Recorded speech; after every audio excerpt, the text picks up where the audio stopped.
जय गुरु जी संगत जी। गुरु जी की आज्ञा से आज आगे बढ़ते हैं। मेहर बाबा जी से आशीर्वाद लेते हुए संगत के प्यार से हमने पिछली बारी पढ़ा था, आज 11वां दिन है। पिछली बारी हमने पढ़ा था बैलेंस के बारे में कि बैलेंस क्या है। Balance can be attained by knowing. Baba कहते हैं बैलेंस आप तभी प्राप्त कर सकते हैं जब ये आप जान जाएं कि मैं आपके अंदर स्थित हूँ। I am seated in you and I am God and God is perfect. और बाबा ने फिर कहा कि बैलेंस का ये मतलब नहीं है कि तुम हर समय ठीक ठीक ही हो या जो कर रहे हो वो ठीक है। Real balance means to be in control. That is what real balance is all about, in self control. और ये जो बाकी जो बाहरी दुनिया की जो अफेयर्स हैं, जो चीजें हैं, वो तुम्हें अफेक्ट ना करे। बस अंदर ही अंदर आप उस परमात्मा के साथ अपनी तार जोड़े रखो और सब कुछ अपने सेल्फ कंट्रोल में करो, तो वो ही रियल बैलेंस है। कुछ आपको इतना ज्यादा अफेक्ट नहीं करना चाहिए। और जब आपकी अवेयरनेस बढ़ती रहती है तो आप जो भी चीजें करते हो वो आप मुझे अर्पण करने देते हो।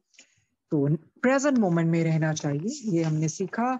उसके बाद हमने ये भी पढ़ा कि बाबा ने कहा कि कंफ्यूजन तो होती है, कुछ भी क्लैरिटी से पहले it's very natural that confusion prevails, ये भी एक माया का ही पार्ट है। और कंफ्यूजन जरूरी है क्योंकि उससे पता चलता है, it shows that one is seeking as per the natural laws, कि आप नेचुरल लॉज के अंदर रहते हुए भी सब कुछ सीख कर रहे हो।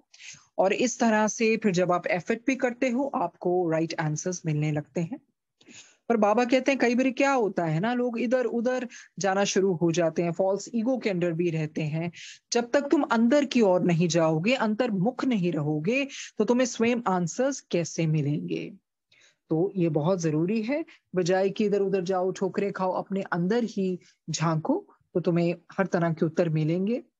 और आत्मा की प्योरिफिकेशन तभी हो सकती है जब वो परमात्मा के साथ जुड़ता है। And true happiness is found in the moments of such realization.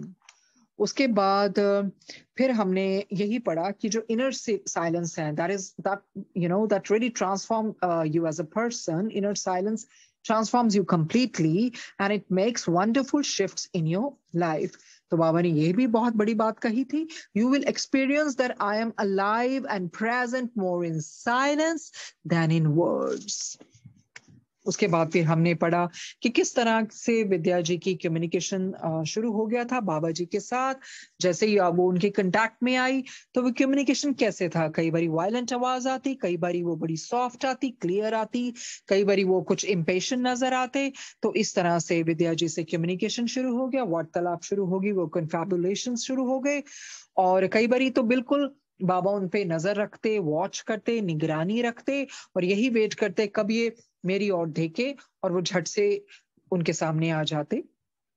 और इस तरह से बहुत ट्रांसफॉर्मेटिव एक्सपीरियंस रहा है, ट्रांसफॉर्मेटिव जर्नी रही है विद्या जी की, क्योंकि वो इस तरह सा रिश्ता हो गया था that she could talk to him as a friend and she could indulge in all sorts of conversations, which were like on all aspects of life, like spiritual progress, fears, worries, questions, and everything about him also.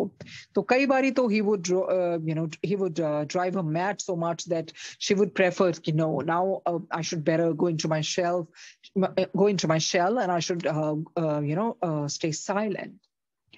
उसके बाद बाबा ने उनको ये भी बताया, बहुत बड़ी assurance दी, I am present in you as your breath and there is no need to miss me even for a second. जब मैं तुम्हारी सांस ही बन गया हूं, तुम्हारी सांसों में प्रेजेंट हूं, तो तुम्हें तो वो कुछ वक्त ही नहीं है कि उस तरह का कुछ भी नहीं है कि तुम मुझे एक क्षण के लिए, एक पल के लिए भी मिस करो, क्योंकि ये तुम्हारी लाइफ अब तुम्हारी नहीं है, ये मेरी जिंदगी है। और ये सिर्फ मैं ही इसको चला रहा हूं और मैंने ही तुम्हें अपनी बाहों में लिया हुआ है, जैसे एक माँ बच्चे को लेती है। And trust me that you are safe and I will take care of you completely and don't worry about anything as I am watching everything very closely. तुम मेरी नजर में हो, हर वक्त तुम मेरी नजर में हो और कभी भी मेरी नजर से तुम ओझल नहीं होती हो। एंड उस वक्त भी जब तुम मेरी ओर नहीं देख रही हो, पर हर पल मैं तुम्हारी ओर देख रहा होता हूँ। पर यह भी है कि बाबा ने उन्हें कभी भी ये ऐसे नहीं कहा कि तुम अपनी रिस्पॉन्सिबिलिटीज को, अपनी ड्यूटीज को, वो गृहस्थ आश्रम को छोड़ के मेरे पास बैठो। उन्होंने ये बताया कि ये सब कुछ चलता रहा, और ये भी है कि बाबा मेरा बर्डन भी शेयर करने लगे, तो इस तरह से रिस्पॉन्सिबिलिटीज भी अच्छी तरह से करवाई। तो बहुत बारी बहुत इन्यूमरेबल कन्वर्सेशंस हुई हैं विद्या जी की बाबा के साथ, चाहे वो कुछ फ्रिवलस चीज भी हो, be it delays at traffic lights, और to the deep conversations like spiritual planes.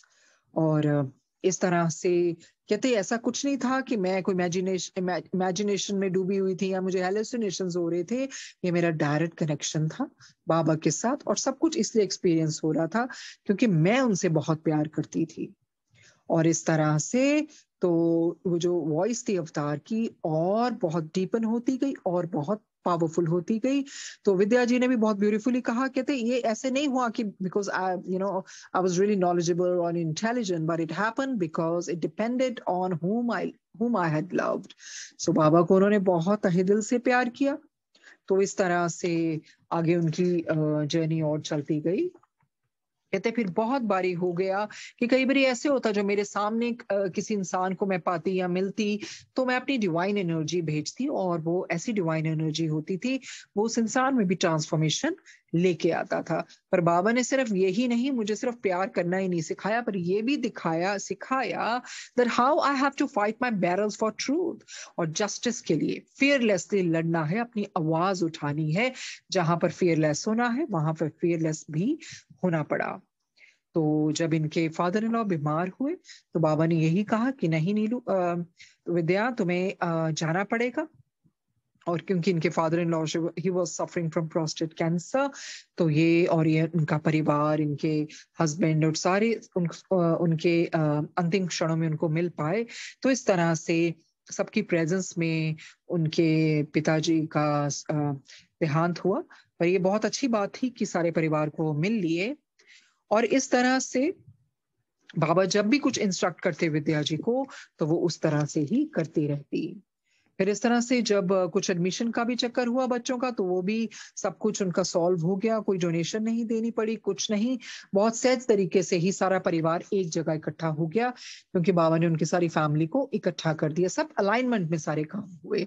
बच्चों को भी अपना एडमिशन मिल गया और उनके हस्बैंड की भी ट्रांसफर हो गई, उनकी जॉब के लिए भी सब कुछ बहुत अच्छा हुआ। तो जब ये बाबा की समाधि पर पहुंची तो उनको एक्सपीरियंस हुआ, डिवाइन एक्सपीरियंस, कि बाबा फिजिकल रूप में नजर आए कि अपनी समाधि से बाहर आए हैं। तो कहते उस तरफ तो उस टाइम तो मैं अपने आप को रोक नहीं पाई, मैं पूरे असीम प्रेम से भर गई थी क्योंकि वो अपनी समाधि से निकले और उनका जो कंपैशन था मेरे लिए, I can't even tell you in words because it's beyond comprehension, beyond anybody's comprehension. तो उन्होंने यही बोला कि मटेरियल रियल्म में भी जो भी मैं इच्छा करती थी वो सब मुझे सहज तरीके से ही मिल जाता था। फिर बाबा ने कहा व्हाट एल्स यू वांट, कहते फिर मैं कुछ ऐसी ट्रिवियल चीजें भी अगर मांगती थी तो वो भी मुझे मिल जाती थी। और बाबा ने बस यही बाबा की यही कंडीशन थी उनके ऊपर कि तुम ये रास्ता नहीं छोड़ोगी। स्पिरिचुअल प्रोग्रेस का मतलब है अंदर से ग्रो होना, अपने दायरे को, मन के दायरे को और बढ़ाना, उसको एक्सपैंड करना, प्यार को और बढ़ाते रहना। और कहते कई बार ऐसे भी होता था, कितनी स्ट्रगल्स भी आए, चाहे वो बाहरली तह से नजर नहीं आती थी, पर ये स्ट्रगल्स तो आई जिंदगी में। फिर बहुत इंटेंस कन्वर्सेशंस भी हुई बाबा के साथ। एनर्जी क्या है, चक्रास क्या है, स्पिरिचुअल प्रोग्रेस क्या है, डेथ क्या है, लव क्या है, सेक्स क्या है, रिलेशनशिप क्या है, and what is the importance of human life, what about the spirit world. So she had a very relevant, very significant conversation related to all the aspects of life. सब कुछ सब तरह से बातचीत हुई बाबा जी के साथ। और पर बाबा ने यही कहा कि चलो ठीक है, ये सब ठीक है। एट लेंथ उनसे बातचीत तो हुई, पर बाबा ने कहा इन चीजों को ज्यादा इंपॉर्टेंस नहीं देना। तो कहाँ फोकस रखना है, अपना जो ईश्वर का सीम प्यार है, परमात्मा से जो प्यार है उसी में फोकस रहना है। क्योंकि ये जो प्रैक्टिस है ना प्यार, ये सबसे ऊपर है। जितनी भी आप क्रियाएं कर लें दुनिया में, आप चाहे चक्रास की नॉलेज ले लें, रेकी कर लें, आप कुंडलिनी जागृति कर लें, ये चीजें कुछ भी नहीं है। एक क्रिया है, टेक्निक है। जिस भगत को प्यार होता है ना ईश्वर के साथ, उनको ये चीजों से मोह नहीं पड़ता। दीज थिंग्स डोंट फैसिनेट, क्योंकि टेक्निक से ईश्वर को पाया नहीं जाता। प्यार में तो फिर सिर्फ प्यार ही चाहिए होता है। बहुत लोग इन चीजों में भी घुसते हैं, what is kundalini chakra, what is kundalini awakening, sorry, and what are chakras, and जो भी ऐसी क्रियाएं होती हैं। तो वैसा ही सिखाया है गुरुजी ने भी, प्यार से ऊपर कुछ नहीं है। कि गुरुजी के साथ जब फिजिकल रूप में भी होते थे तो कभी ऐसी इच्छा नहीं आई कि इन चीजों के बारे में पूछें। सिर्फ प्यार और silence, what I have learned personally from Guruji. बहुत बारी एम्पायर स्टेट में गुरुजी बहुत मौके देते थे, पहले बुला लेते थे, ये उनकी कृपा है। तो बातचीत तो क्या, बहुत कम, सिर्फ गुरुजी हाथ आगे रख देते थे, बस यही होता था। उसको अलग अलग तरीकों से दबाना है, एक ही तरीके से नहीं दबाना, क्योंकि किसी भी तरह से उनको आराम मिल जाए। तो कई बारी आई वुड प्रेस हार्ड, कई बारी press softly, sometimes I would massage in different different manners, because अंदर से यही होता था कि नहीं, उनको भी रिलैक्सेशन चाहिए। I am sorry, I am fumbling. उनको रिलैक्सेशन चाहिए, उनको भी आराम चाहिए। तो बस प्यार, गुरुजी के निकटता से सिर्फ प्यार। और कभी जानने की भी इच्छा नहीं हुई कि मेडिटेशन की क्या टेक्निक्स है, कभी भी नहीं। और कई बार कोई पूछते भी होते थे कैसे मेडिटेशन करते हो, तो मुझे यही होता था, आई यूज्ड टू से मुझे कुछ मेडिटेशन नहीं करनी आती। आई don't even keep my posture straight because I don't know what meditation is all about. What I have learned from Guruji is just love. When you just close your eyes and sit in love with deep gratitude, just love, deep love, cascading, everywhere, cascading into your soul. तो आपको और क्या चाहिए, बस प्यार। तो जब परमात्मा, जिसको ऋषि मुनि भी ध्याते हैं, तो उसमें उस क्रियाओं में पढ़ने की क्या जरूरत है। हमने कोई लेवल तो अचीव करना नहीं है, या चक्रास क्या ओपन करने हैं। I don't even get into this kundalini thing और चक्रास और anything for that matter. What matters is just love for Guruji, प्यार। प्यार में कोई टेक्निक नहीं होती, सिर्फ प्यार होता है। तो यही गुरुजी से सीखा है। और जब वो पास में भी बैठे होते थे, बस सिर्फ डिवाइन प्यार ही फ्लो करता था। Only love. His smile was love. His everything depicted love. Everything. Because Guruji is love and only love. तो इन चीजों में हर का खैर अपना अपना एक्सपीरियंस होता है, अपनी अपनी चाहत है। जो जिस रास्ते चलना चाहता है वो चल सकता है, ऐसा कुछ नहीं है। गुरुजी ने हरि को फ्रीडम तो दी है, कभी भी कुछ फोर्स तो नहीं किया, पर ये आत्मा की फ्री विल है। क्या गुरुजी के होते हुए भी इन चीजों में जाने की जरूरत है, तो शायद फिर आप कुछ और ही प्राप्त करने की कोशिश कर रहे हैं। प्यार में और कुछ मांग नहीं होती है। फिर अगर जिसको सिर्फ गुरुजी का प्यार चाहिए, तो मुझे लगता है ऐसी चीजें जानने की भी इच्छा नहीं होती, because his love is the supreme love. जो पिनाकल है, चोटी का प्यार है, वो गुरुजी के प्यार से ही मिलता है। Okay, next is self realisation, reality of self realisation. हम इसको पढ़ते हैं। कहते हैं, the journey of self realisation starts by trying to find life's answers. तो सेल्फ अवेयरनेस की जो यात्रा है कैसे शुरू होती है, जब हम उत्तर ढूंढने लगते हैं। After we fail to get the right answer through every other source readily available to us. जब हम हार जाते हैं अन्य साधनों द्वारा, हमें आंसर ही नहीं मिलते, फिर ये यात्रा शुरू हो जाती है। और कैसे? This begins with chanting God's name, and as a practice is perfected, it becomes part of one's being. तो कहते हैं ईश्वर के नाम से कोई मंत्र ले लेते हैं, ईश्वर के नाम करने से, और जैसे जैसे अभ्यास करते हैं परफेक्शन भी आने लगती है। तो ये इंसान के व्यक्तित्व का, अस्तित्व का अंग बन जाता है। फिर ऐसा करने से ईश्वर अपनी झलकियां भी दिखाते हैं, उनकी झलकियां देखने को मिलती है। The journey of self-awareness starts by trying to find life's answers. After we fail to get the right answer through every other source readily available to us. This begins with chanting God's name, and as the practice is perfected, it becomes part of one's being.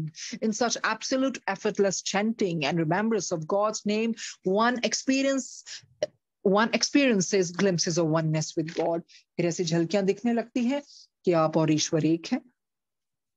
As the practice progresses and one becomes more and more aware of it, one's mind is naturally occupied with thoughts of God. जैसे जैसे practice आप आगे बढ़ाते हैं ना, तो व्यक्ति की अवेयरनेस भी होने लगती है, तो मन नेचुरल तरीके से, स्वाभाविक तरीके से ईश्वर के विचारों में लीन हो जाता है। As the practice progresses and one becomes more and more aware of it, one's mind is naturally occupied with the thoughts of God. Now, one starts to learn from everyone and everything around. Learning becomes an effortless process, and the universe opens up with compassion and joy for such a person. फिर यही होता है ना, जब आप इस रास्ते निकल जाते हैं ना, तो सहज भाव से आप हर तरीके से सीखते हैं, हर एक से भी सीखते हैं, हर चीजों से भी सीखते हैं, लर्निंग एफर्टलेस हो जाती है। फिर यूनिवर्स क्या करता है, ब्रह्मांड क्या करता है, वो अपने द्वार खोल देता है कंपैशन के, जॉय के। जब आप तैयार हो जाते हैं तो यूनिवर्स भी आपसे बातें करता है उस तरह की, where you vibrate the universe will also synchronize accordingly. आगे हैं, the initial stage of awareness is more about one's body, feelings and thoughts, one's own life and surroundings. तो initial stage, शुरुआत की स्टेज क्या होती है, उसमें व्यक्ति सिर्फ अपने शरीर, विचारों, भावनाओं, जीवन और आसपास के प्रति जागरूक हो जाता है। As one goes deeper into learning, awareness expands and one continues to simultaneously understand everything in multiple dimensions of mind, spirit and physical world. So जैसे ही व्यक्ति और सीखने लगता है ना, तो उसका जो मन, आत्मा, ये जो दुनियावी संसार की चीजें हैं ना, उसको वो समझने लगता है, सब अलाइनमेंट में आ जाए, सब समझने लग जाता है। सो ये अवेयरनेस की जानकारी भी बहुत इंपॉर्टेंट है, पावरफुल है, क्योंकि ये सेल्फ रियलाइजेशन का अगला पड़ाव है। The initial stage of awareness is more important about one's body, feelings, and thoughts, one's own life and surroundings. As one goes deeper into learning, awareness expands and one continues to simultaneously understand everything in multiple dimensions of mind, spirit, and the physical world. Therefore, awareness is powerful and can change the journey by taking into the next level of self-realization. तो अगला पड़ाव आ जाता है। The conversation which is very relevant to this topic happened again at a Mandali Hall during one of my visits to Mehrabad. तो वो कहती हैं ये conversation इस topic को लेकर बहुत relevant है, जो भी है ना, ये एक यात्रा के दौरान जब मंडली हॉल में मेहराबाद गई थी ना, तो मंडली हॉल में इसी विषय पर बातचीत हो रही थी। आगे पढ़ते हैं। कहते हैं, whenever there is a life to live in the gross world and the actual journey is the advancement of the soul, how can the two be connected so that one leads to the other, that is life leads to the advancement of the soul?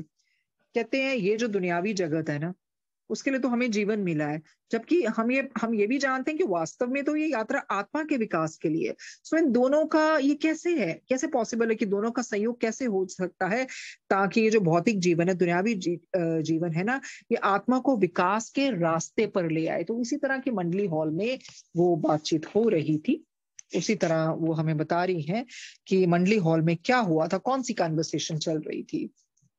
कहते हैं, life is gift of God and earned by the soul on the journey of self realisation. ये तो हमें पता है कि ये जो जीवन है हमारे ईश्वर परमात्मा की देन है, और ये एक प्रेशियस गिफ्ट है, प्रेशियस तोहफा है, ये आत्मा ने अर्न किया होता है। और वो भी हमें कैसे पता लगता है कि अर्न किया है, कैसे? क्योंकि आत्मा ने बहुत जन्म लिए हैं, बहुत सारे जन्म लिए हैं। फिर जैसे जैसे जन्म लेती गई, थोड़ी इवॉल्वमेंट आती रही, फिर और आती गई। तो there is no free lunch in the world. आत्मा का कुछ तो एफर्ट रहा होता है, फिर ऊपर से गुरु की मेहर मिल जाए तो वो सोने पे सुहागा हो जाता है। तो इवॉल्वमेंट होती है, हम पता नहीं किस किस जुनों से भटकते आए हैं, क्या क्या बन के आए हैं। तो जैसे जैसे जैसे कॉन्शियसनेस आगे बढ़ती गई, तो ये सेल्फ रियलाइजेशन की जर्नी ऐसे ही चलती है। It's all about evolvement. Life is a school where all the required lessons of soul advancement can be learned.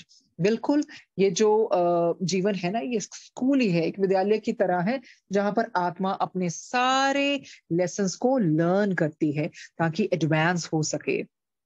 पर क्या होता है, unfortunately a lot of people waste this time by being immersed in entertainment and getting entangled in various unwanted trips without using the opportunity to learn and grow. पर कहते क्या होता है, इतने ये दुख की बात है ना, कि कितने लोग अपना they just come and while away time, they just waste their time by being so much absorbed, immersed in entertainment। जितनी भी जैसी भी वो आकर्षण वाली चीजें हैं उनमें वो घुस जाते हैं।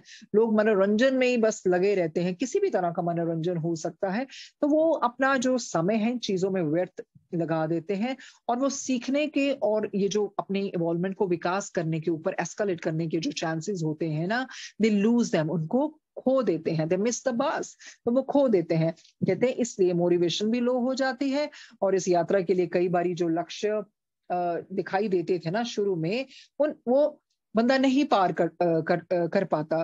पर इसका मतलब ये नहीं है कि गोल एग्जिस्ट नहीं होता। तो इसको दोबारा से पढ़ते हैं समझने के लिए कि the life is a gift of God and earn by soul on the journey of self realisation. Life is a school where all the required lessons of school advancement can be learned. Unfortunately, a lot of people waste this time by being immersed in entertainment and getting entangled in various unwanted trips without using the opportunity to learn and grow. Hence, motivation for this life journey is very low. The goal may not be visible.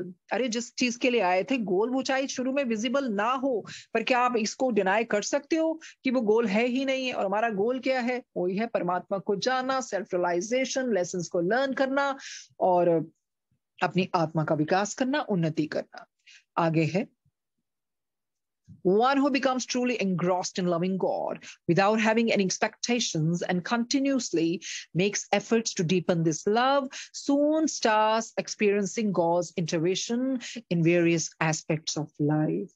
कहते जब ऐसा व्यक्ति सच्चे मन से, सच्चाई से ईश्वर से प्रेम करता है और कोई भी एक्सपेक्टेशंस नहीं रखता, तो क्या होता है? और ईश्वर के प्रत्येक कार्य में शामिल हो जाता है, तो हर दिशा में ईश्वर की मदद मिलनी शुरू हो जाती है। और ऐसे इंसान को सरलता से ही, आसानी से जीवन को पार लगा लेता है और कठिन समय में भी उसको जवाब मिलने लग जाते हैं। When it becomes truly engrossed in loving God, जब आप सच्चे मन से डूबते हो, पूरे अटेंटिव होके, पूरे जेन्युइन तरीके से आप उस ईश्वर में डूब जाते हो, पर आप कुछ रिवॉर्ड नहीं मांगते हो ना, एक्सपेक्टेशंस नहीं होती हैं, क्योंकि आपको प्यार के बदले प्यार ही चाहिए और आप रुकते भी नहीं हो। यू हैव दैट परसिवियरेंस, आप आगे बढ़ते रहते हो, आपका प्यार और गहरा हो जाता है। तो आपको क्या होता है फिर? गुरुजी भी आपको, रब भी जिसको मानते हैं, परमात्मा, आपके मेहर बाबा जी आपको उस तरह से एक्सपीरियंस देने लगते हैं। God intervenes then in various aspects of life. One begins getting help in different forms and from different directions in the most unexpected ways.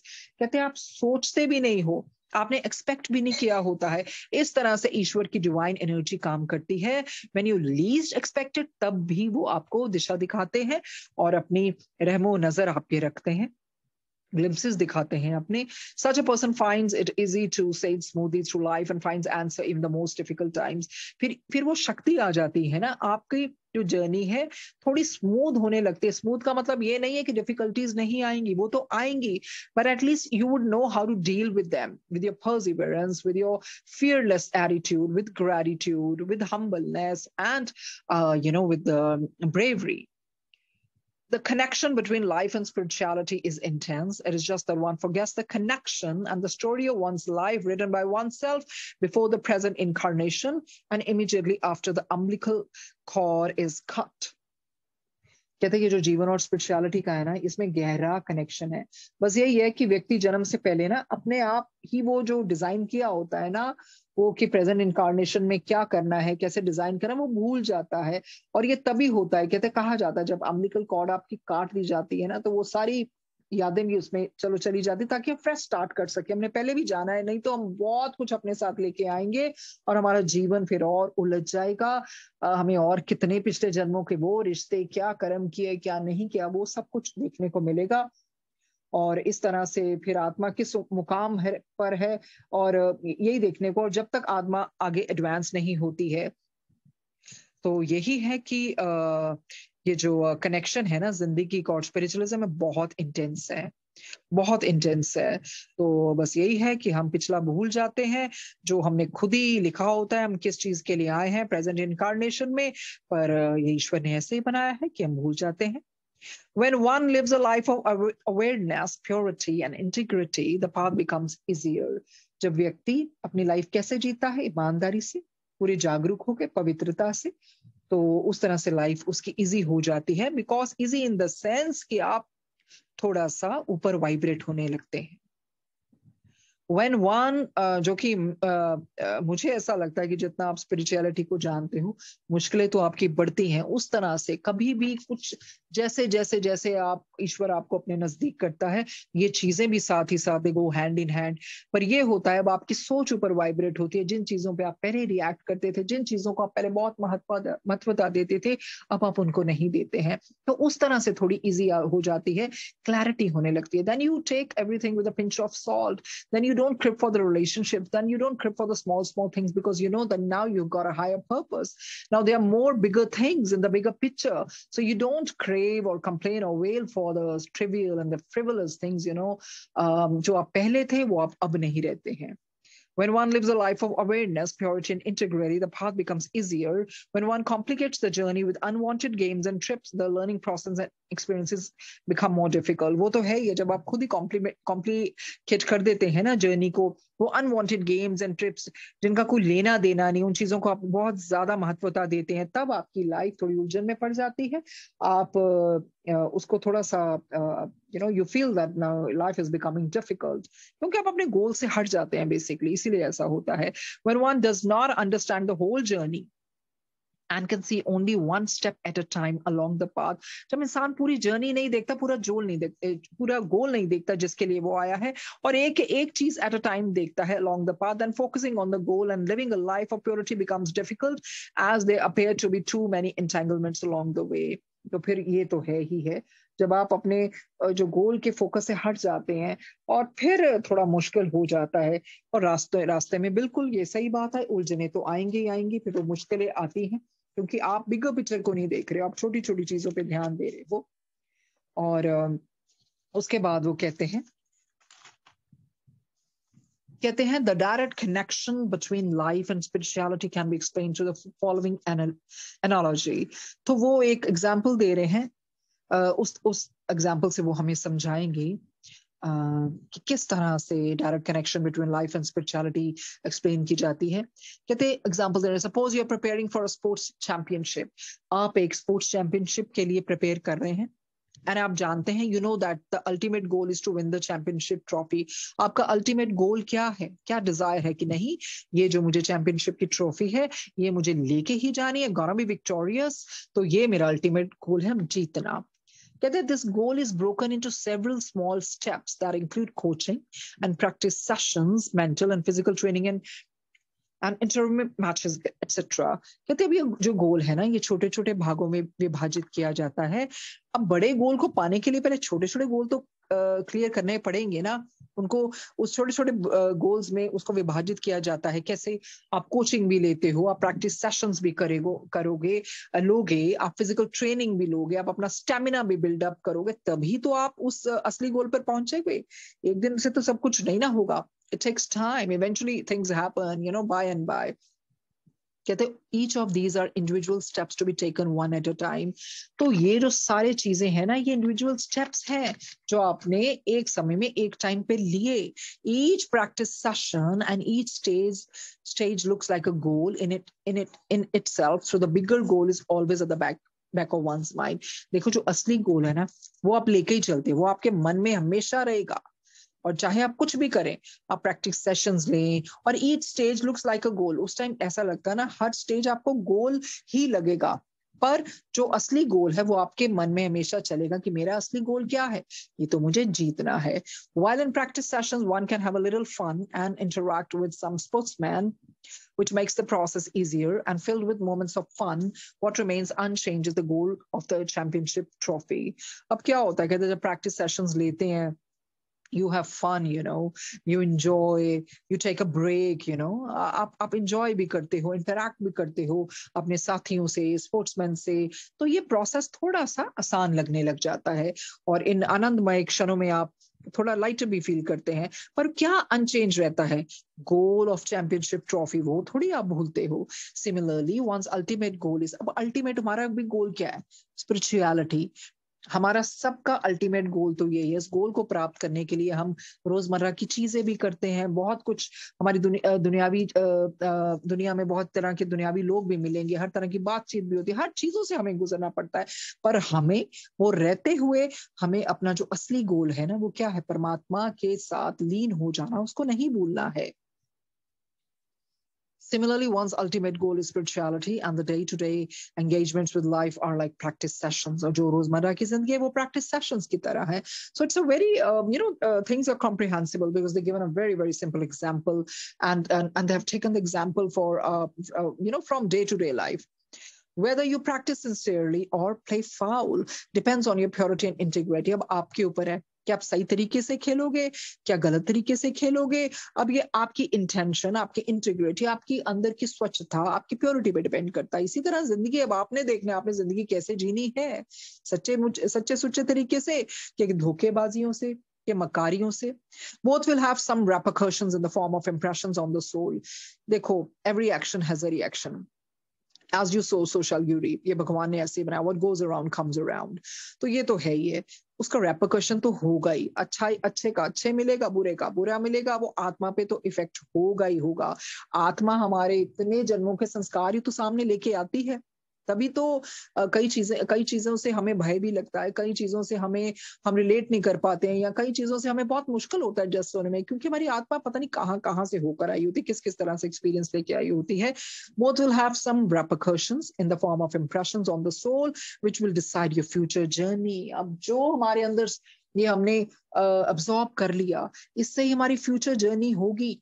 इसलिए we should live in the present. हमें नहीं पता past में हम क्या करके आए हैं, पर एटलीस्ट कुछ तो अच्छा किया है कि हमें ह्यूमन चोला मिल गया, ऊपर से रब का साथ मिल गया, ऊपर से इस तरह के स्वाध्याय करने को मिल गया, संगत का साथ मिल गया, शब्द बानी मिल गई। अब हमने देखना है, हमें सब कुछ मिल गया, हम प्रेजेंट को कैसे जिएंगे। कहते ना, लेके गवाना नहीं चाहिए था। जब कहते लेके गवाया, सब कुछ अगर ले लिया, उसके बाद हम गवा रहे हैं, फिर भी हम कंप्लेन कर रहे हैं, जीना तो है ही नहीं सौखा। अगर जो इंसान मटेरियल चीजों में रहेगा, उसके लिए सौखा है, क्योंकि उसने आगे जाने की कोशिश ही नहीं की, तो वो उन्हीं चीजों में लगा रहेगा। पर ना जाने कितने और जन्म लगे, क्योंकि आत्मा को अपने परमात्मा से में लीन होना ही होना है।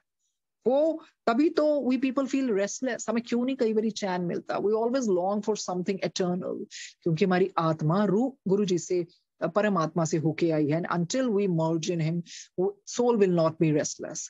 परमात्मा से ही असली शांति मिलती है, जब हम उनमें पूरा अब्सॉर्ब हो जाएंगे। और इस तरह से हमारे जो प्रेजेंट कर्म है ना, उसी से हमारी फ्यूचर जर्नी डिसाइड होती है। सो बहुत सही तरीके से अपने कर्म करने चाहिए, जाने जाने की भूलों को बख्शवा लेना चाहिए। So life is the heartbeat and spirituality is like the circulatory system. कहते ये लाइफ क्या है? एक हार्ट बीट है, आपके दिल की धड़कन है, और स्पिरिचुअलिटी उसको कायम रखती है ना। Circulatory, it's like a circulatory system. Both are closely interrelated and interdependent. ये interrelated भी है, interdependent भी है, एक दूसरे पे डिपेंड भी करते हैं, स्वतंत्र भी है और निर्भर भी करती हैं। If life is taken away, progress stops. अब जिंदगी निकल जाएगी तो क्या होगा? प्रोग्रेस थोड़ी होगी, रुक जाएगी ना। If spirituality is taken away from life, its very essence is lost. जिंदगी में स्पिरिचुअलिज्म ही भी है असली जो इंसान को चलाए रखता। अगर नहीं है ना स्पिरिचुअल, आप स्पिरिचुअल अंदर से नहीं हो, लाइफ नहीं, तो आपकी लाइफ कुछ है ही नहीं, इट्स लाइफलेस। फिर तो आपने जीवन लेके गवाया, फिर कोई फायदा नहीं है। इतनी ह्यूमन चोला मिलके, इतनी कॉन्शियसनेस भी मिलके और अवेयरनेस भी दे दी, अगर ईश्वर ने, कहीं हर आत्मा अपने अपने एक्सपीरियंस से अवेयरनेस होती है ना, तो फिर गवाने के समान ही हो जाएगा, अगर आप ये स्पिरिचुअलिज्म, स्पिरिचुअलिटी निकल जाए हमारी जिंदगी से तो। Since one facilitates other, both have to be handled equally with utmost care. So ये दोनों एक दूसरे की मदद करती हैं, ये जिंदगी भी, spiritualism भी, तो दोनों को you got to handle it with care, utmost care, because they are fragile. तो बहुत ध्यान से जिंदगी को भी, जिंदगी एक precious gift है, और उसके ऊपर आपको अगर spiritual हो जाओ तो it's like cherry on the cake. तो ये दोनों को कभी for granted मत लें, ना ही जिंदगी को, ना ही spiritualism को। Everyone has a life to lead, and there are many attractions if one wants to keep oneself engaged. ये तो है ही है, जिंदगी तो जीनी है, और जीने के साथ साथ बहुत बहुत अट्रैक्शंस भी आती हैं। बहुत तरह की टेम्पटेशंस भी आती हैं, और ये आपके ऊपर, आप किस तरह से आप अपने आप को एंगेज करना चाहते हैं. However, one should not fall prey to circumstances and indulge in hypocrisy as they will cause harm to others. कहते कुछ भी हो जाए, इन चीजों में ट्रैप मत होना, फंस मत जाना. जैसे मर्जी सर्कमस्टांसेस आ जाए, अपने आप को नीचे की अवस्था पे मत लाएं. कई बार बंदा बहुत स्पिरिचुअल होता, फॉर एग्जाम्पल बंदा इतना स्पिरिचुअल होके भी ब्लैक मैजिक करे, बंदा इतना स्पिरिचुअल होके भी दूसरों पे लांछन लगाए, तो क्या फायदा. इतने स्पिरिचुअल होके भी अगर आप शो करें आप बड़े स्पिरिचुअल हैं, आप पीछे से इतना बिचिंग कर रहे हैं, यूर बैक बाइटिंग, तो क्या फायदा है ऐसी स्पिरिचुअलिज्म का.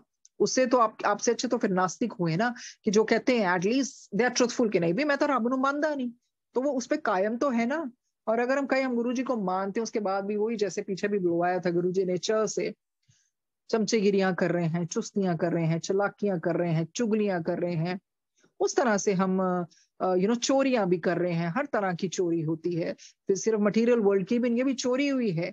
हर तरह से दगेबाजियां कर रहे हैं, तो फिर क्या फायदा है. और इस तरह से हम दूसरों को तो खैर नुकसान पहुंचाते ही हैं, पर सबसे बड़ा नुकसान आप अपनी आत्मा का कर रहे हैं. आत्मा का नुकसान ऐसा होता है, हमने पढ़ा है, फिर ऐसे रेल्म्स में जाती है, चीखती चिल्लाती है, टॉर्चर होती है, इविल बन जाती है, फिर वो दूसरों को भी चैन से बैठने नहीं देती कि नहीं हमारा नंबर और बढ़े. तो इस तरह से लोग होते हैं, तो जागृत रखना चाहिए. अगर आप इस पाथ पे हैं, स्पिरिचुअलिज्म में हैं, गुरुजी के रहमों की नजर में हैं, तो आप सेल्फ एनालिसिस कीजिए, इन हरकतों पे मत जाइए, क्योंकि रब की नजर सब पर होती है. और बाय डिफॉल्ट ही आत्मा का ऐसा बनाया हुआ है, जो चित्रगुप्त है वो सब आपके अंदर ही है, वो सब कुछ लिखा जोखा साथ में लिखा जा रहा है. If one spends this life in mundane activities without making any effort to encompass everything and everyone around us with love, then one's life is wasted and the experiences repeat themselves until the right lessons have been learned. तो ये तो है ही है. ठीक है, आप रोजमर्रा की मंडेन एक्टिविटीज तो कर ही रहे हैं, पर आप एफर्ट ही नहीं कर रहे हैं, अपने आसपास की दुनिया को प्यार नहीं दे रहे हैं, जो लोगों के साथ रह रहे हैं, जैसा भी है, आप अपनी जिंदगी को वेस्ट कर रहे हैं. फिर क्या होगा. वेस्ट अगर होगी है तो किसको भुगतान करना पड़ेगा. आत्मा को दोबारा से आना ही पड़ेगा. और अगर बहुत माड़े कर्म करोगे तो फिर पता नहीं, हमने पढ़ा था ना कि बीस्ट ऑफ बर्डन बनना पड़ता है. फिर चलो कहते बीस्ट ऑफ बर्डन फिर भी ठीक है उन लोअर रेल्म से जाने के लिए, जिस तरह से भी है. तो फिर ये बहुत ध्यान से जिंदगी जीनी चाहिए और वेस्ट नहीं करनी चाहिए फालतू की चीजों में, क्योंकि फिर अगर आपने एक्सपीरियंसेस वो नहीं लिए, उन एक्सपीरियंस से नहीं सीखा, तो क्या होगा. आत्मा को तो फिर जन्म लेना ही पड़ेगा. until the right lessons have been learned, तो राइट लेसन्स ही तो गुरुजी ने सिखाए हैं. जे किसी दा चंगा नहीं कर सकते तो माड़ा भी ना करो, बंदे बन जाओ, पाठ करो, अंदरों अपनी नीयत साफ रखो, रब दा शुक्र करो, और अच्छी कमाई खाओ, अच्छी किरत करो, वंडो और शेयरिंग करो. तो ये सिंपल तो परमात्मा ने बताया है. सबका एक ही लक्ष्य होता है, आप अपनी आत्मा को स्वच्छ करते जाएं. जो जैसा कर रहा है वो वैसा भुगतेगा. तो बस हम क्या कर सकते हैं ना गुरुजी, क्योंकि टाइम बहुत ऐसा माड़े चल रहे हैं, इविल लोग बहुत हैं, ब्लैक मैजिक बहुत है, सब कुछ बहुत. हम यही कह सकते हैं गुरुजी, गिव अस योर प्रोटेक्शन, रहमो नजर, मेहर करो परमात्मा, मेहर करो, अपनी मेहर कर.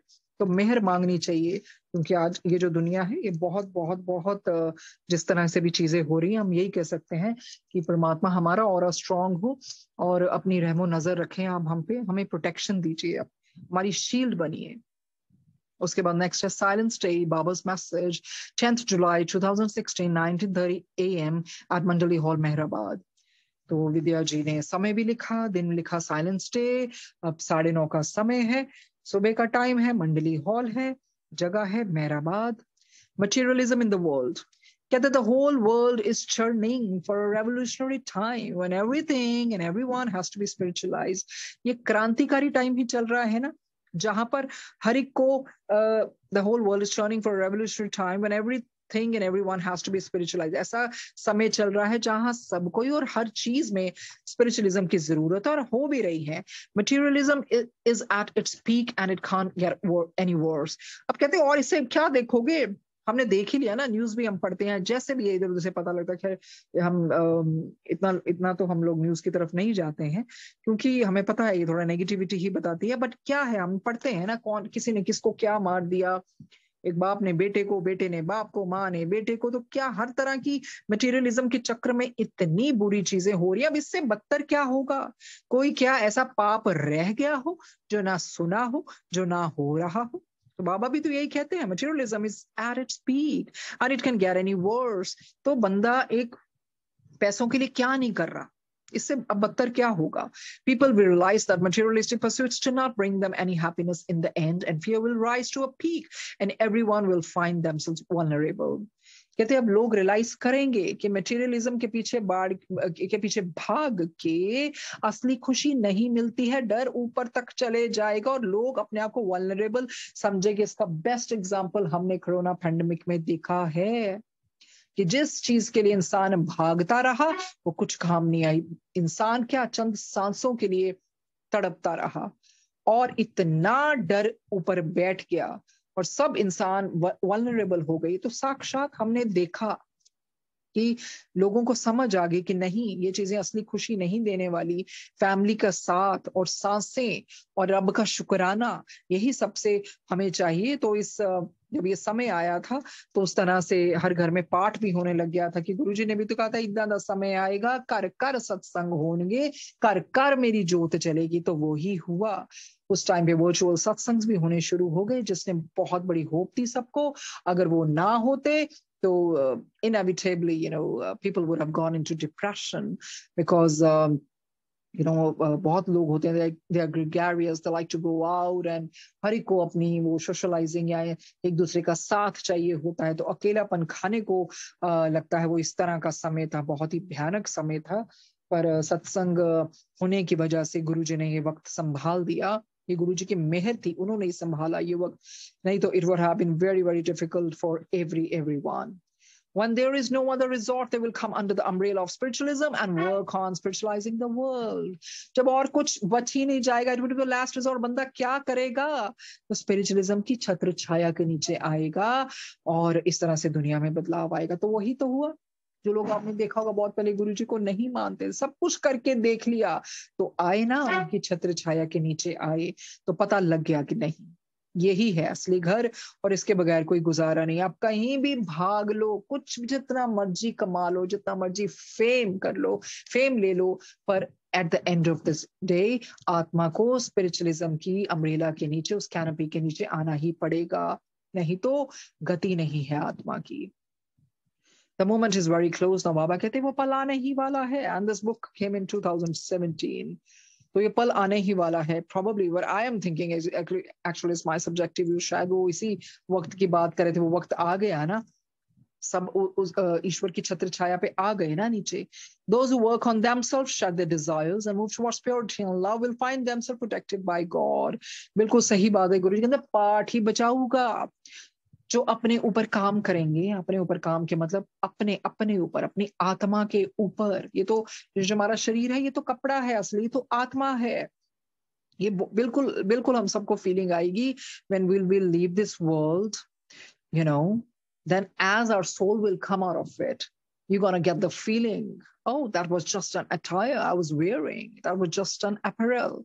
क्योंकि ये हमें इन किताबों ने ज्ञात दे दी है, लॉज ऑफ स्पिरिट वर्ल्ड में भी ज्ञात दे दी। उस तरह से शौक नहीं लगेगा।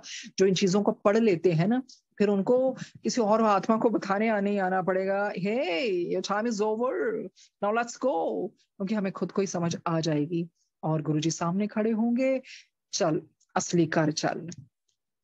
So this moment is very close now. Those who work on themselves, shut their desires, and move towards purity and love will find themselves protected by God. This protection will save them from external chaos. तो जो अपने ऊपर काम करेंगे, अपनी आत्मा को लेकर और अपनी इच्छाओं को शेड करेंगे, प्योरिटी की तरफ जाएंगे, प्यार की तरफ जाएंगे, वो पाएंगे कि मेरे रब ने, मेरे गुरुजी ने मुझे बचा लिया है और ये मुझे जो भी बाहर का chaos, chaotic and commotion, उससे ये बचाएगा। तो डिजायर्स, इसी करके कहते हैं कम से कम डिजायर्स रखें। डिजायर्स का कोई अंत नहीं है।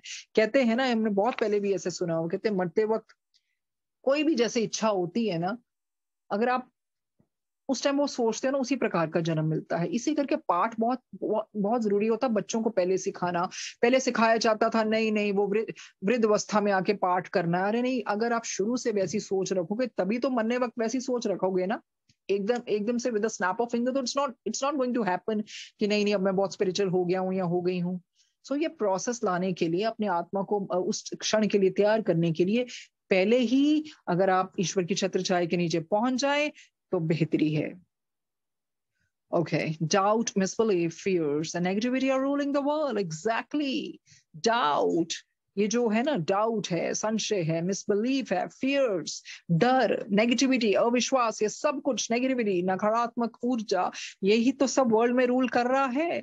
The mind is limited to materialistic things and no one is able to deal with this and find any solutions of stopping the mind or find peace within themselves.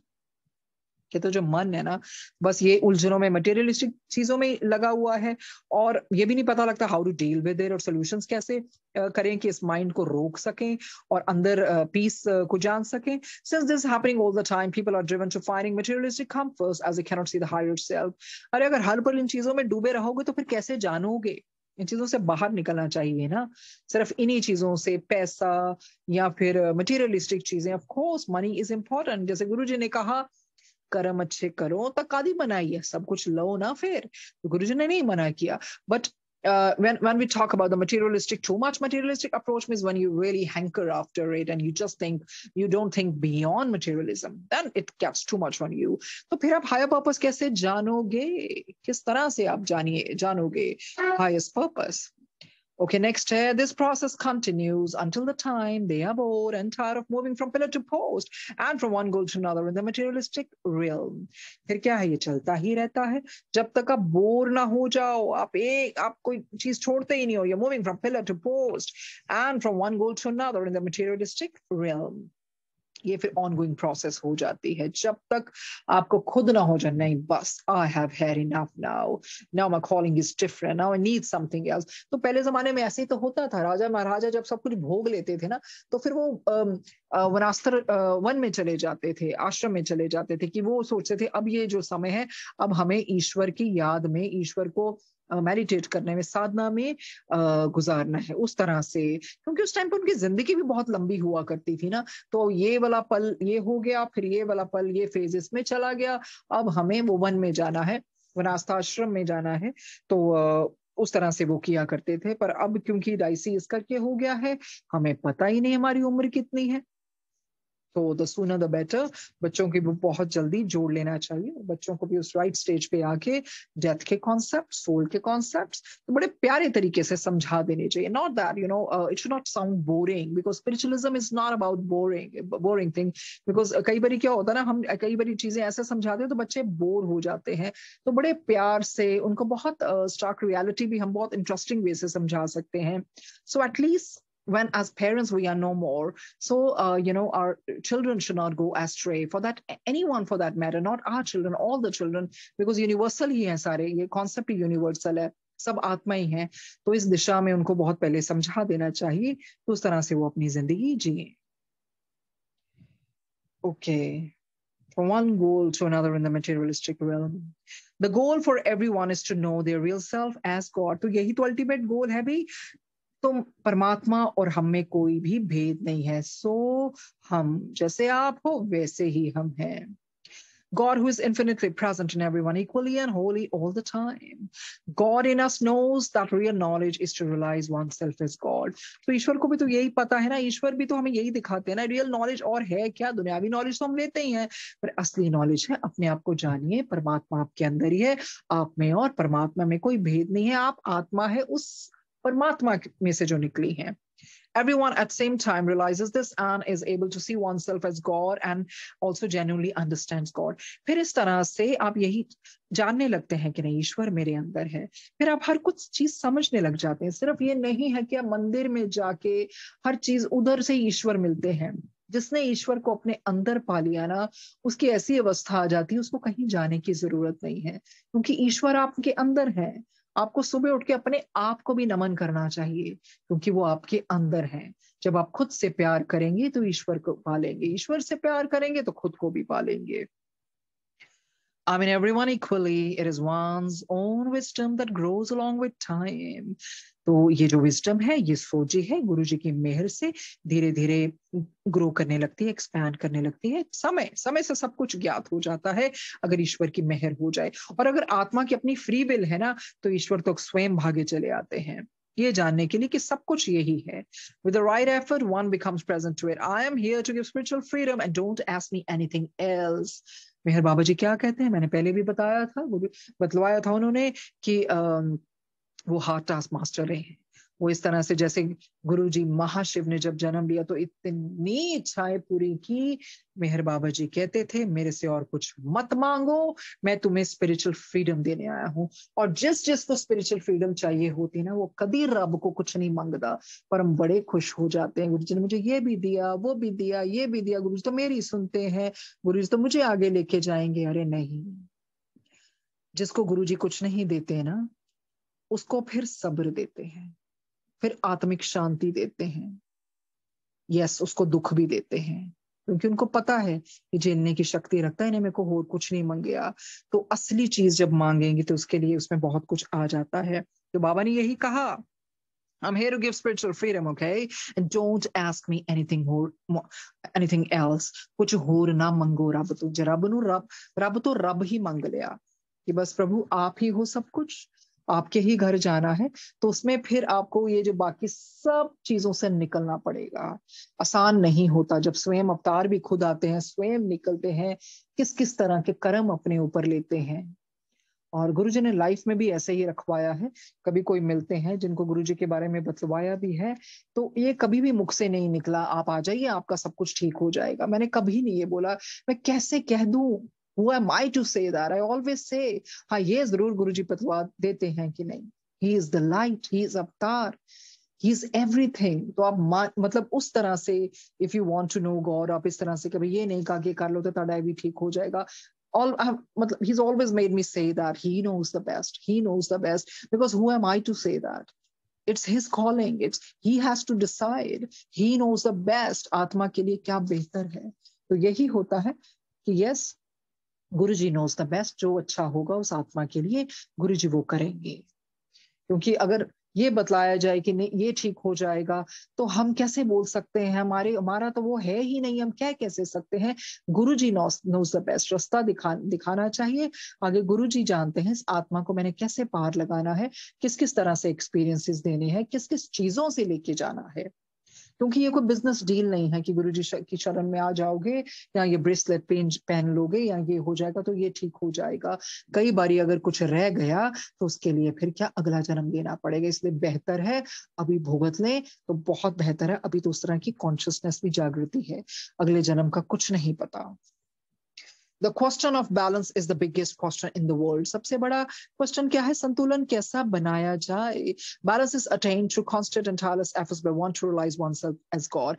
देखिए balance तभी बनता है जब आप कॉन्स्टेंटली लगे रहते हैं और आपका एफर्ट टायरलेस होना चाहिए। ये नहीं है ऐसा कुछ हुआ तो कहते हैं कि ये क्या है, मैं तो कब से कर रही थी, मैं कब से कर रहा था, and you get tired. No, it's not like that. You have to have that perseverance in life, the constant effort in life to realize oneself as God.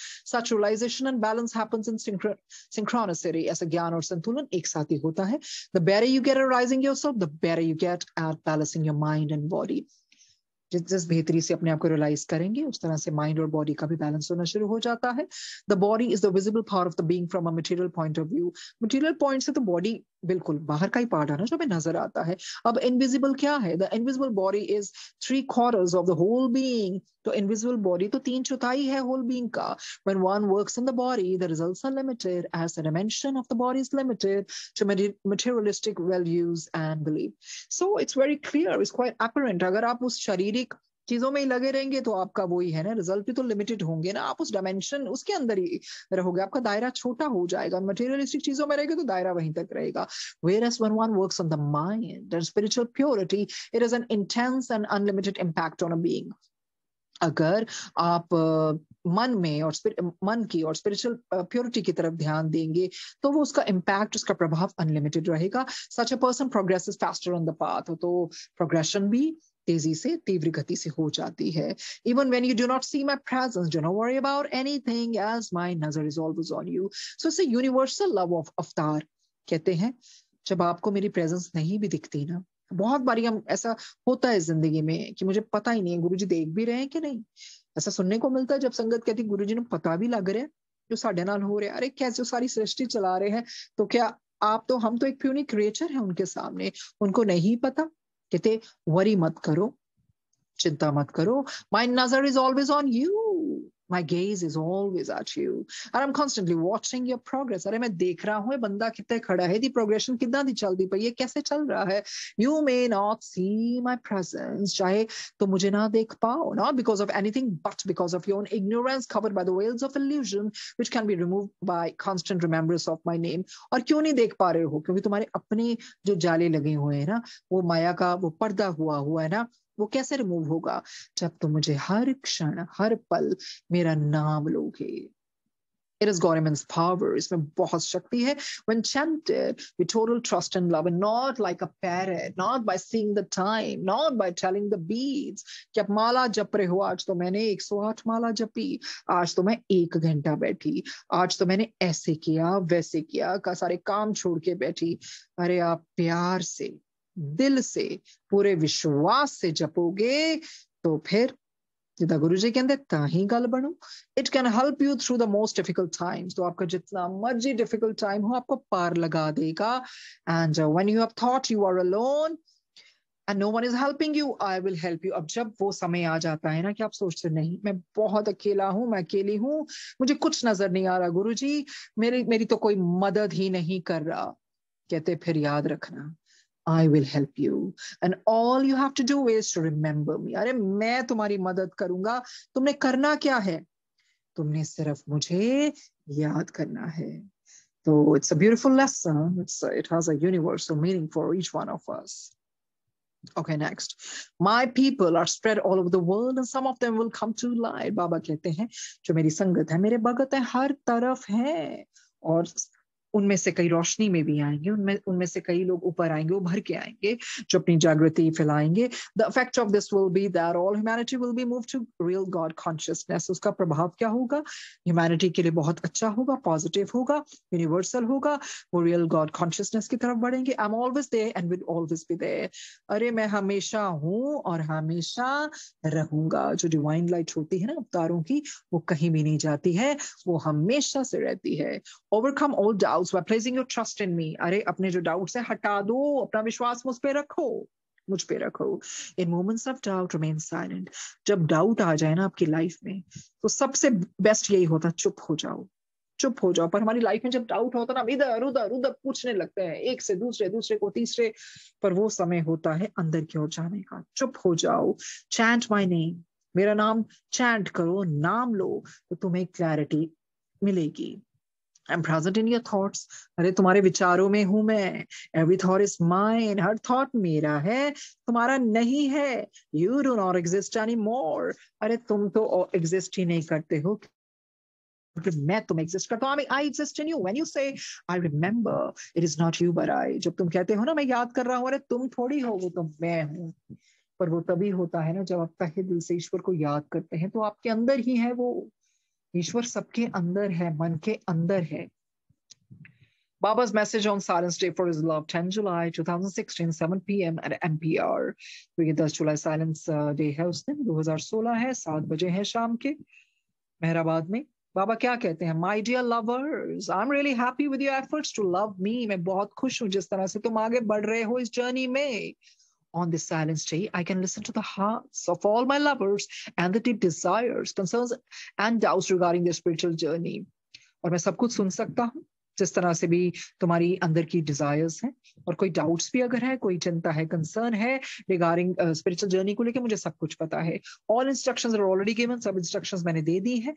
Hence there is nothing much to say about how to love। तो कुछ रह थोड़ी गया बताऊं कि कैसे प्यार करना है। My love is present in all of you when you look into yourself purely। Purity से अपनी ओर देखोगे ना, तो मैं तुम में हूँ, मेरा प्यार तुम में है। My lover silence is creating great vibes in the universe। ये जो चुप्पी है ना, साइलेंस, इससे बहुत रंगे उठती हैं, ग्रेट वाइब्स होती हैं यूनिवर्स में, attracting many others to this energy and to the spiritual pursuit. इससे यूनिवर्सल पावर मिलती है और एनर्जीज को भी अट्रैक्ट करता है, औरों को मदद भी करता है। इतनी पावरफुल एनर्जी होती है ये। Keep the silence not only for yourself but also for millions of those who are unable to remain quiet even for a second. अपने तक मत रखो, ये औरों को भी बढ़ाओ। जो इस पाथ पे आगे नहीं बढ़ रहे हैं या अपने आप को चुप नहीं रख सकते हैं, ये औरों तक भी रोशनी को लेके जाओ। They are driving themselves crazy, unable to hear the voice of their heart which is my seed as God. अरे पागल हो रहे हैं, द ड्राइविंग देमसेल्व्स क्रेजी। उनको पता ही नहीं है, वो अपनी मेरी आवाज सुन ही नहीं पा रहे हैं। उनके अंदर क्या है, कौन सी सीट है ईश्वर की, जहां ईश्वर रहते हैं, वो light. Your selfless silence will help thousands of people get a few minutes of silence in which I can do my work. कहते हैं ये जो तुम्हारी साइलेंस है ना, सेल्फलेस काम कर रहे हो तुम सब, और ये और कितने हजारों लोगों की मदद करेगा। फ्यू मिनट्स की भी जो साइलेंस है, और उस तरह से जो मेरा यूनिवर्सल वर्क है वो आगे बढ़ेगा। This silence day has an importance beyond your imagination. Hence, stay in trust and surrender to the knowledge that I exist and I exist eternally. Have faith. कहते हैं ये साइलेंस की इतनी इंपॉर्टेंस है ना, तुम सोच भी नहीं सकते हैं। बस विश्वास कायम रखो, सरेंडर रखो, बस ये याद रखो मैं हूं, हमेशा से था, ये विश्वास रखो। तो मुझे लगता है हम आगे नहीं पढ़ पाएंगे, तो बहुत धीरज से, बहुत प्यार से आज गुरुजी ने पढ़वाया, मेहर बाबा जी ने पढ़ाया। इस तरह से डिवाइन एनर्जी वर्क करती है।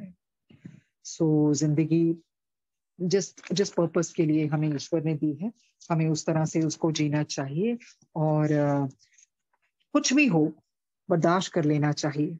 कहते हैं ना, कर लेता हूं बर्दाश्त तेरा हर दर्द इस आस के साथ कि खुदा नूर भी बरसाता है आजमाइशों के बाद।